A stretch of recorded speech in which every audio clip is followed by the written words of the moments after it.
Welcome to the Rim Break Rodeo. We hope this video helps.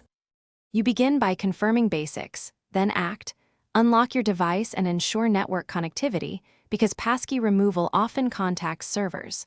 Next, open settings and navigate to accounts or passwords, then passkeys. Locate the specific entry you intend to remove.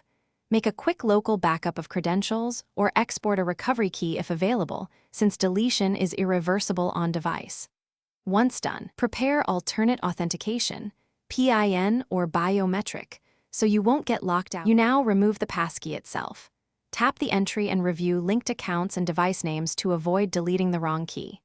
When ready, choose Remove or Delete. The system will require authentication.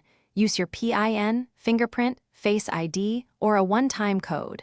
This confirms you authorize removal. After confirmation, wait for the device to process and then force a sync or refresh of account settings, because many services propagate passkey revocation to other devices and servers on the next sync. Complete the procedure by verifying the passkey is gone. Try signing into the account and choose alternate authentication if the passkey no longer appears. Then, log into the service's web portal and revoke any server-side credentials or linked devices to ensure full removal.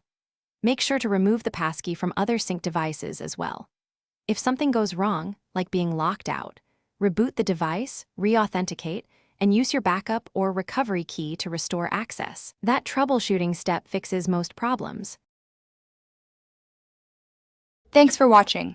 Consider subscribing if we helped you.